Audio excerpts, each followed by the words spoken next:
¿Os podéis creer que cuando hago una comida trampa, a pesar de que no me preocupa el azúcar o los carbohidratos en el momento en el que estoy haciendo una comida trampa, porque al fin y al cabo de esto se trata, ¿no? De no sentirse culpable, es una cuestión psicológica. Realmente no necesitaríamos en ningún momento hacer trampeos de ninguna manera más que de la psicología.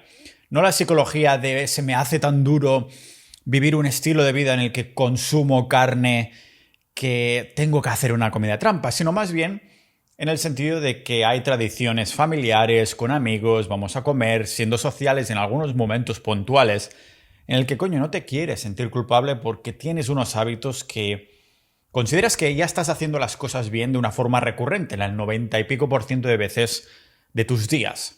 Y en ese momento que hacemos una comida trampa, cuando yo lo hago, cuando en una comida familiar, pues sí, al final hay los postres del tiramisú o algo así, hay ese turrón, lo que sea. Lógicamente hay versiones que se pueden hacer igualmente, especialmente si tu familia te apoya en esto y al menos hay ciertas directrices que decimos, no vamos a sacrificar la comida, el postre, la tradición como tal, pero sí que, en vez de pillar la más mierda en cuanto a ingredientes, pillamos el que tiene menos ingredientes y que son de más máxima calidad. Pero a pesar de que no me siento culpable y ni siquiera me preocupa en este sentido el azúcar o los carbohidratos, porque además es cada mucho tiempo, sí que hay un factor que siempre estoy vigilando. Es decir, no importa que esté haciendo una comida trampa, que para mí, sí, azúcar, carbohidratos, vale, comida trampa, no pasa nada, pero si lleva aceite de semilla vegetal, eso no me lo voy a tragar de ninguna de las maneras. Es algo que en los últimos años creando contenido para mí y para vosotros, he visto que es más relevante en cuanto a la comida que muchos otros factores y podría alegar incluso que el azúcar que tanto hemos demonizado y con razón, pero esos aceites de semilla vegetales realmente son una destrucción de las células, de mitocondria, cancerígeno, o sea, es lo peor que hemos podido inventar y sobre todo que hemos podido inculcar en la cultura occidental moderna. Echando la vista atrás, en los últimos 40 años resulta difícil entender cómo pudimos ser tan idiotas. Creíamos que las grasas, ¿no? Y más concretamente las grasas saturadas que se encuentran, sobre todo, qué casualidad, en los alimentos de origen animal, aumentaba el colesterol, y eso lo sabemos, nadie lo ha discutido, pero ostras, que provocaba enfermedades cardíacas. Lo que hicimos fue, en su lugar, abrazar a los aceites vegetales cardiosaludables, como algunas industrias, la industria que mueve esto, lógicamente, decidió etiquetar algodón, maíz, cártamo, soja, girasol, oliva. Pero lo que ahora sabemos es que los aceites de semilla procesados industrialmente eran mucho, mucho peores para nuestra salud. Todo fue un terrible, terrible error, no sabemos si calculado o intencionado, es exactamente lo mismo, ¿no? Calculado, intencionado, o si fue un error, lo sentimos mucho, aunque sabemos perfectamente que siempre hubiéramos podido recular, tirar hacia atrás. ¿Qué empezó con Crisco? En Estados Unidos, que como sabéis es el país que siempre ha llevado la batuta. Lo que sucede en Europa muchas veces para lo bueno y para lo malo, primero sucede en Estados Unidos. Sí, viene la innovación, viene la tecnología, viene no sé qué, viene de ahí primero, pero también lo malo. En este sentido, incluso políticamente, todas esas políticas woke, Agenda 2030, primero fue manipulaciones de Estados Unidos que terminan rebotando aquí. Yo que escucho podcasts internacionales, ya estaba escuchando de todas esas mierdas y digo, ¿qué? Estos de americanos están tan locos. Pero después vino de rebote con muchísima más fuerza a Europa. Así que por eso, para entender la historia de los aceites vegetales y también, sobre todo, la historia de cómo nos manipulan psicológicamente para que comamos sus mierdas y cada vez estemos menos sanos, tenemos que entender cuál es el origen de todo esto, cuál es el origen de los aceites de semilla vegetal y cómo nos manipularon y aumentaron a tope todas las enfermedades crónicas cardiovasculares y al fin y al cabo cómo nos tragamos literalmente y figuradamente sus mentiras, y lo vemos aquí en este podcast multipotencial de Pau Ninja.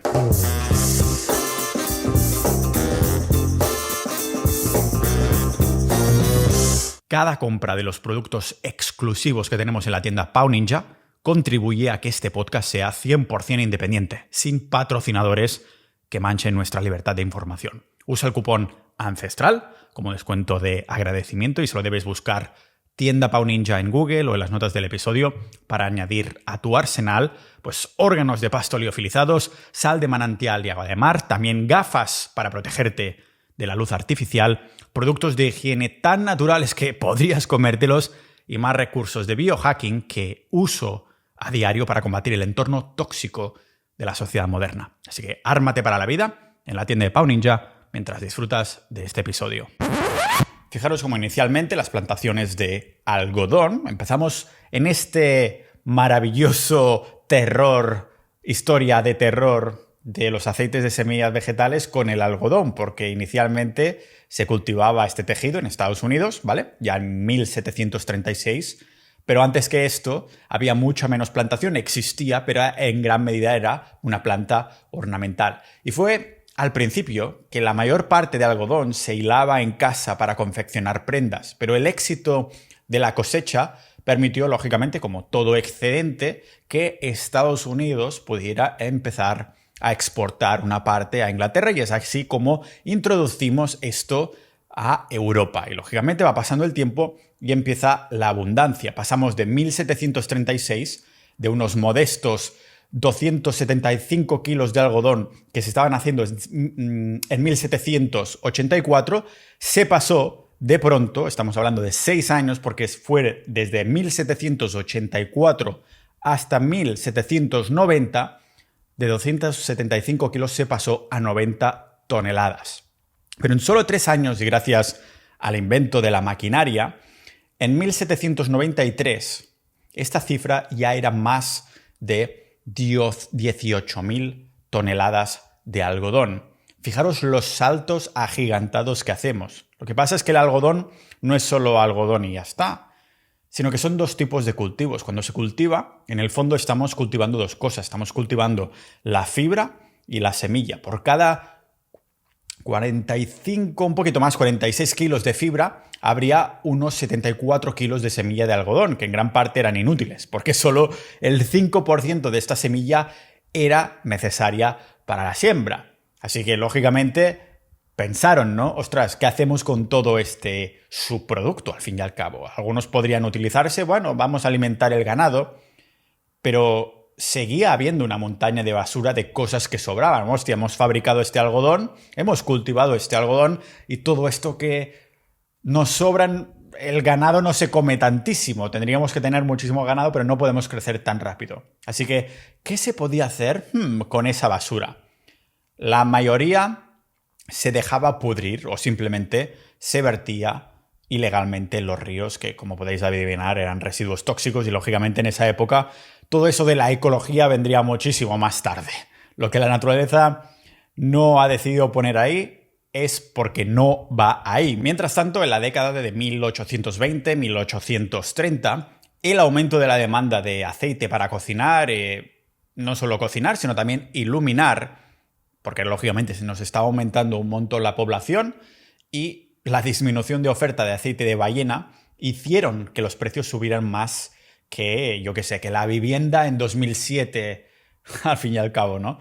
Así que, lógicamente, los empresarios con más espíritu emprendedor, con más creatividad, vieron ahí un negocio, así que intentaron triturar las semillas del algodón de este sobrante, que lógicamente no tenía valor para extraer el aceite. Pero hasta la década de 1850, la tecnología no maduró hasta el punto que pudiera iniciarse una producción comercial. Fue en 1859, menos de una década, que ocurrió algo que transformaría el mundo moderno para siempre. El coronel Drake encontró petróleo en Pensilvania en 1859, ¿vale? Introduciendo como un suministro de una forma masiva de combustibles fósiles, no solo ya en Estados Unidos, que lógicamente fueron quienes se beneficiaron más, sino en el mundo moderno, es decir, nos vino todo de rebote después. Y en poco tiempo, lógicamente, la demanda de aceite de algodón para la iluminación se había evaporado por completo y las semillas de algodón volvieron a clasificarse como algo tóxico, como residuos tóxicos. Y claro, ¿qué significaba esto si de pronto clasificaban esta semilla de algodón como un residuo tóxico y había una demanda de aceite de algodón absolutamente increíble. Pues que hubiese muchísimo aceite de semilla de algodón, pero sin demanda. Así que se añadió ilícitamente a las grasas y mantecas de animales. No había pruebas de que fuera en modo alguno seguro, lógicamente, para el consumo humano, pero nadie le dio importancia porque se dio por hecho, igual que sucede hoy en día, que si te lo están poniendo en el supermercado, si te lo están poniendo en la tienda del lado, si te lo están vendiendo, es que esto ya ha pasado un control. Pero aquí, ninjas de la vida, estamos viendo que sale a relucir otra vez cómo se prima la innovación, el avance tecnológico comercial antes que para nada la salud. Un efecto súper, pues, ¿cómo os lo diría? Súper evidente es el wifi o las radiaciones electromagnéticas.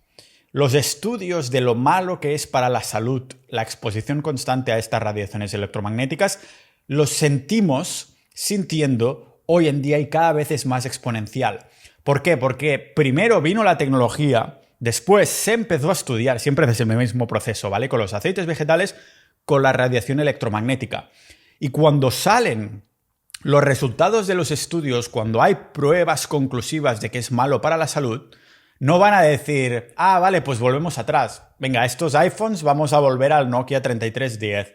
Antenas 5G, vale, volvemos al módem de ding, ding, ding, todos esos módems antiguos. Vamos a tirar hacia... No, absolutamente no, porque ya se han creado industrias y poderes y lobbies enteros para que esa tecnología siga creciendo a un ritmo exponencial que nuestra salud no pueda adaptarse ni muchísimo menos. Y aquí estamos viendo seguramente, ahora que hablamos de semillas y aceites de semilla, la semilla de cómo la industria, como la innovación, como el comercio siempre tira, la cabra tira al monte, siempre tira muchísimo más rápido, muchísimo más adelante y aunque después salgan todas estas demostraciones que nos afectan la salud, voy a decir que no da igual para nosotros porque nos importa la salud, pero sí da igual para la industria porque ya ha avanzado demasiado.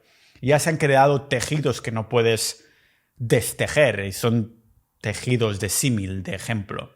Porque al fin y al cabo no nos comemos nuestras camisetas de algodón, así que de alguna manera, aunque no había pruebas de que el aceite de semilla vegetal para aquel entonces afectaba de mala manera, pues lo metieron ahí sin que le dieran muchísima importancia. Del mismo modo, el aceite de algodón, con ese sabor ligero, ligeramente amarillo, se mezclaba con el aceite de oliva para reducir los costes y que empezara a entrar en la garganta de las gentes, ¿no? Bueno, la mentira que nos hemos tragado literalmente y figuradamente. Así que es normal que estas prácticas llevaran a nuestra prima Italia a prohibir completamente el aceite de oliva americano adulterado en 1883. Se olieron la tostada, cuando se estaban untando la tostada de esa mantequilla falsa o ese aceite de oliva, en este sentido, americano, que habían inyectado para sacarse todo ese excedente tóxico de ahí. Y pensad que en paralelo había también otros intentos de crear negocio con este subproducto que la industria de la creación del monocultivo no sabía qué hacer. Igual que ahora nos meten la fibra como algo que necesitamos, como algo que es necesario, porque lógicamente no sabrían qué hacer con ello. Aquí también había un intento, ya se ven, este intento de creación de negocio con el subproducto. Como por ejemplo la empresa que se llamaba Procter & Gamble, que utilizaba aceite de algodón para fabricar velas, jabón, pero pronto descubrió que podía utilizar un proceso químico para hidrogenar parcialmente el aceite de algodón y convertirlo en una grasa sólida parecida, muy parecida a la manteca de cerdo. Y este proceso produjo lo que ahora se denomina grasas trans, lo que hizo que este producto fuera externamente y de una forma súper extrema de versatilidad en la cocina. Aunque nadie supiera realmente si debíamos meternos eso en la boca, porque realmente lo metías en la sartén. Mira, se derrite como la manteca de antes, pero me sale más barato, lo que sea, ¡pum! Grasa trans, ¿vale? Residuo tóxico que nos metemos en la boca, porque es muy versátil en la cocina, puedes hacer un montón de recetas y cosas así, pero claro, por muy versátil que sea un veneno, no deja de ser veneno. ¿vale? Lógicamente, los que lo fabricaban tenían cero interés en verificar si esto era realmente tóxico, si era sano, tal. Ya nos podían colar el excedente. Lo que estaba claro era que hacía la masa más hojaldrada, ¿no? Se podía utilizar para freír, se podía utilizar para hornear. Era sano, nadie lo sabía. Como esta novedosa grasa semisólida se parecía a los alimentos, se tomó la decisión de comercializarla como un producto, bueno, que fuera revolucionario bajo el nombre de Crisco, que significaba aceite de semilla de algodón cristalizado, ¿vale? Y aquí es el momento de hacer alguna de esas citas guapas antes de continuar, porque ya podéis imaginaros por dónde voy. John Maynard Keynes decía, el problema no reside tanto en desarrollar nuevas ideas como en escapar de las antiguas. Ese Crisco, menudo Cristo nos habían creado con el Crisco, se comercializó muy hábilmente como una alternativa más barata a la manteca de cerdo. Y podéis pensar, hostia, Pau, pero si hoy en día la manteca de cerdo es tan baratísima. Ya, pero es el mercado, al fin y al cabo. Si antes la manteca de cerdo es lo que se utilizaba primariamente, había más competencia, todo el rollo, ahora nadie lo quiere, es el subproducto sobrante porque nos han vendido la moto, es precisamente la manteca de cerdo ahora. Pero para aquel entonces el Crisco empezó a crear este Cristo, comercializando con un supermarketing esta alternativa más barata a la manteca de cerdo. Y, lógicamente, el usuario irá a lo que le salga más barato mientras no sea tóxico, pero realmente no sabíamos si era tóxico para aquel entonces. Así que en 1911, Procter & Gamble, la empresa que tenía ya Cisco y sigue teniendo, lanzó una campaña brillante en cuanto a marketing, ¿vale? Para poner Crisco en todos los hogares estadounidenses. Produjeron un libro de recetas, todas ellas con Crisco, por supuesto, y lo regalaron masivamente. No lo vendieron, no, lo regalaron con panfleto. Al fin y al cabo, no dejaba de ser un panfleto publicitario, se queda corto, era propaganda. Era, bueno, como las páginas amarillas de antaño, pero para las recetas, una en cada hogar. Todo con propaganda, ¿no? Anunciando como el Crisco era más fácil de digerir, más barato y más sano debido a su origen vegetal. Otra de las tantas falacias, ¿no? Como viene de plantas, tiene que ser bueno. Pues entonces métete un montón de opio a ver qué te sucede, ¿no? No se mencionaba, lógicamente, que las semillas de algodón eran esencialmente basura para nuestra salud. Pero esto no les impidió que durante las 3 décadas siguientes el Cristo, ya le he dicho Cristo, ¿no? Cuando quería decir Crisco, y otros aceites de semilla de algodón dominaron las cocinas de América, desplazando por completo ya la manteca de cerdo y la grasa animal que tanto se había usado desde entonces. ¿Te interesa la salud ancestral y la dieta carnívora, pero también, yo qué sé, Bitcoin, negocios online, fitness, cripto, desarrollo personal?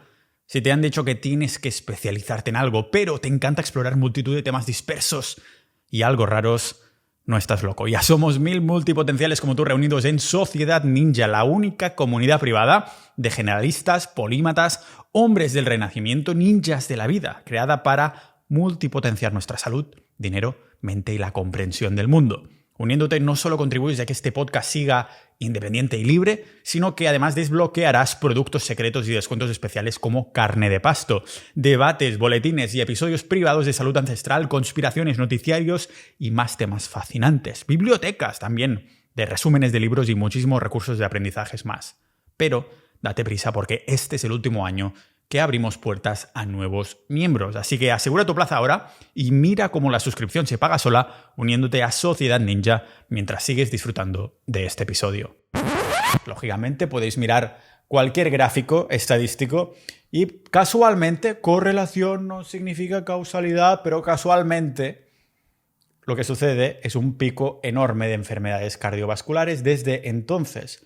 Incluso se ve ese pico de forma más dramática que la incorporación y empezar a meterse azúcares a saco con el hecho del aceite de semilla vegetal.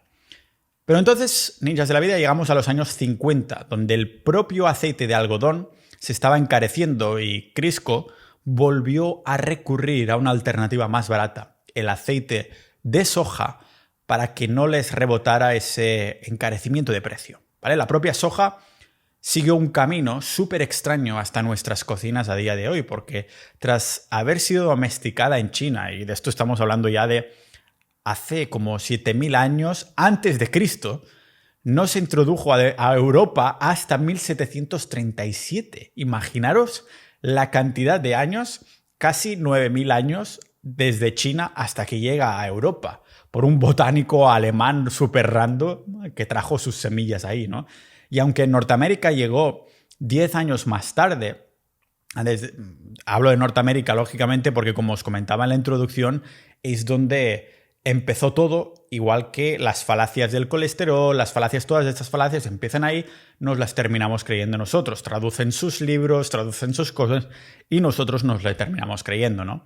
Pues claro, llega este aceite de soja en Norteamérica 10 años más tarde, o sea, en Europa fuimos pioneros en lo que es el aceite de soja, llega en América 10 años más tarde, pero tuvo un impacto para la salud que ya lo conocemos, no solo en Norteamérica, no solo en Europa, devastador en todo Occidente, extremadamente devastador. ¿Por qué? Pues porque la soja tiene aproximadamente un 18% de aceite y un 38% de proteínas, lógicamente incompletas porque son vegetales, lo que la hace ideal como alimento para el ganado o para fines industriales, tipo pinturas, lubricantes de motores, todo este rollo. Como los occidentales casi no comían tofu antes de la Segunda Guerra Mundial, supongo que hoy en día espero que no se consuma mucho igualmente, la soja pues apenas estaba entrando en nuestra dieta. De hecho, seguramente la gente ni siquiera hubiese escuchado hablar de ella.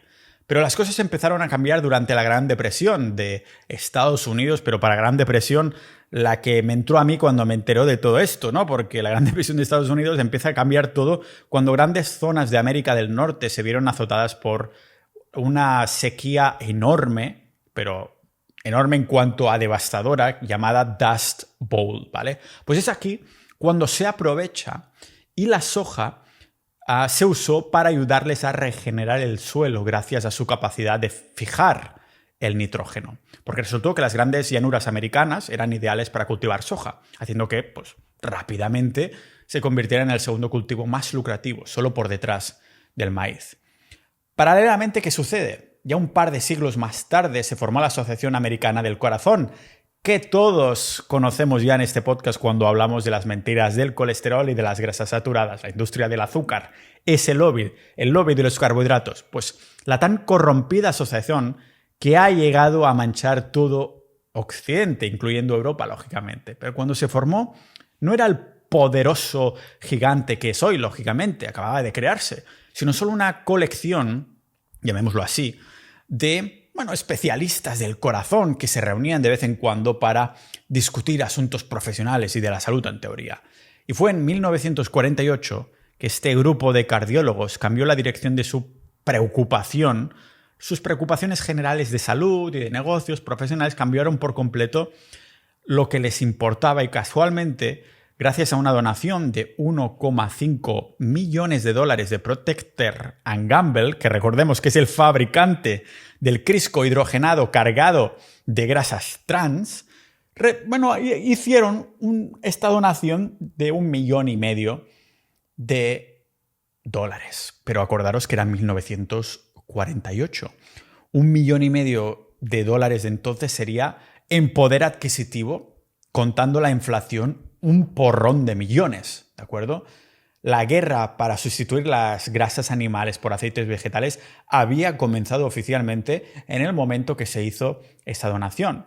Así que aquí pactaron con el diablo. La salud de una nación y potencialmente, como he estado alegando aquí, del mundo, a cambio de unas sucias ganancias de dinero en ese momento. En la década de los 60 y 70, bajo la dirección de Ancel Keys, nuestro amigo que teníamos que mencionar en algún momento, el nuevo villano de la dieta eran las grasas saturadas. Muchas gracias, Ancel Keys. Muchas gracias a todos los que vinieron antes de Ancel Keys hasta llegar a este punto, porque es aquí que oficialmente se multiplica este nuevo villano de la dieta como las grasas trans, el tipo de grasas que se encuentra con más frecuencia, lógicamente, en alimentos animales como la carne y los lácteos. Y para recordar a Ancel Keys, para quien no lo sepa, es el que hizo unos experimentos con conejos saturándoles las arterias. Recordemos que los conejos son herbívoros. Les saturó las arterias con grasas y dijo, las grasas son malas para los humanos. Pam, pam, pam. Todo está relacionado, ninjas de la vida. Fue a partir de aquí que se hizo este estudio de los 7 países en los que pilló 7 países concretos para expandir aún más esta narrativa. 7 países como ejemplo de mirad, ¿veis? Como aquí pocas grasas, no sé qué. Aquí tenemos que ir sin grasas. Y a partir de aquí, las nuevas enemigas, el villano, grasas saturadas, cuando en realidad el villano tendría que haber sido el propio Ansel Keys. Entonces que la Asociación Americana del Corazón redactó las primeras recomendaciones oficiales del mundo en 1961, recomendando reducir la ingesta total de grasas saturadas y colesterol, aumentar la ingesta de grasas poliinsaturadas. En otras palabras, ninjas de la vida, evitar la grasa animal y consumir aceites vegetales cardiosaludables, como lo llamaban ellos, ricos en grasas poliinsaturadas como el Crisco. Casualmente, parte de la empresa que hizo esa millonada en dinero de hoy de donación.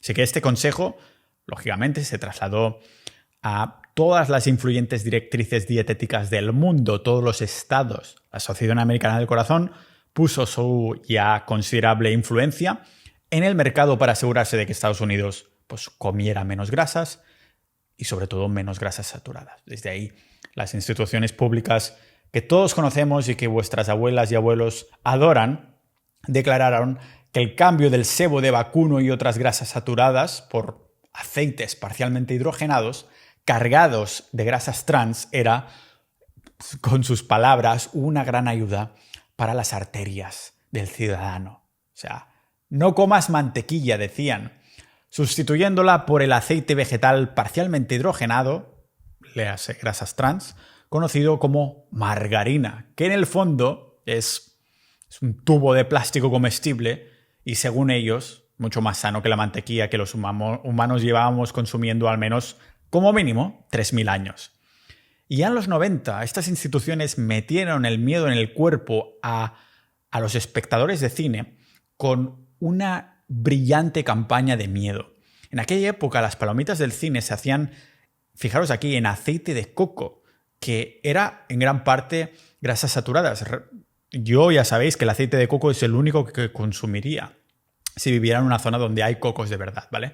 Pues se declaró que una bolsa de tamaño medio aproximadamente de palomitas de cine, aunque si eran americanas significa que el tamaño medio era como XXL para nosotros, pero bueno, que tamaño medio, palomitas de cine, contenía más grasa que obstruye las arterias, que un desayuno de bacon y huevos, un Big Mac con patatas fritas para comer y una cena de filete con toda la guarnición juntos.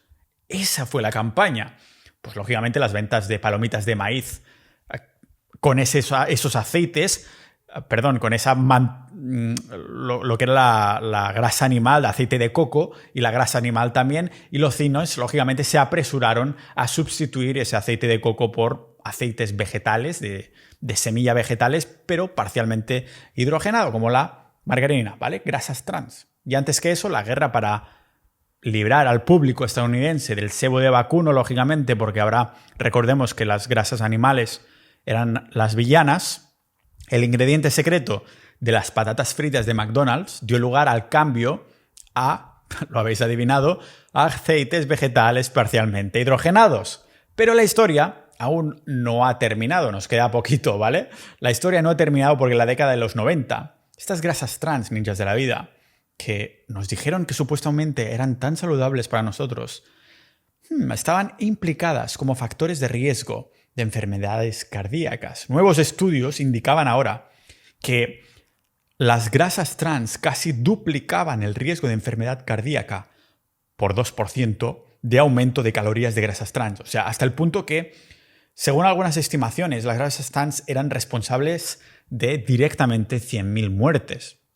Los mismos alimentos, recordemos que etiquetaron de cardiosaludables que nos recomendaban comer. En realidad, nos estaban provocando infartos. ¡Qué ironía! Pero, y a pesar de todas estas muertes y enfermedades, no fue hasta 2013, ya mucho a nuestros tiempos, hace solo una década de esto, que se retiraron los aceites parcialmente hidrogenados de esa margarina, esos aceites parcialmente hidrogenados de la lista de elementos humanos de generalmente reconocidos como seguros. O sea, llevaban décadas diciéndonos que comiéramos veneno y lo que hicieron no fue reconocerlos, sino sacarlos de estas listas oficiales como reconocidos como seguros y buenos para la salud, retirarlos sutilmente, con la esperanza al fin y al cabo de que algunos nos olvidáramos de que los recomendaron, ¿no? Los mismos que te recomiendan o te recomendaron que te pusieras esos pinchitos. Pues los aceites de semilla industriales, como el algodón,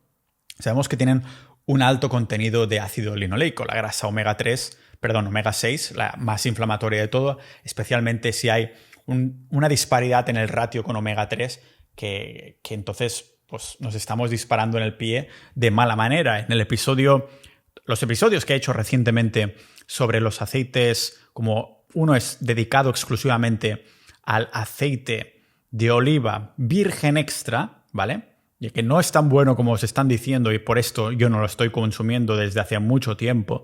Y también los aceites de semilla vegetal en general. Pues ese ácido linoleico se denomina la grasa omega 6 madre porque a partir de él se forman otras grasas omega 6, como el ácido gamma-linoleico, el GLA, y el ácido araquidónico, ¿vale? Pues durante la evolución, la ingesta de ácido linoleico solo había procedido de alimentos que podríamos etiquetar integrales como huevos, frutos secos que hubieran por la naturaleza, quizás algunas semillas, mientras que la ingesta de omega 6 aislado, procedente, lógicamente, de aceites de semilla industriales vegetales, había sido nula. Sin embargo, aquí viene Crisco, ¿vale? Que introdujo un tipo aislado y adulterado de ácido linoleico en nuestra dieta. Así que la ingesta de ácido linoleico ha aumentado tan dramáticamente y de una fuente que el ser humano nunca antes en la historia habíamos consumido.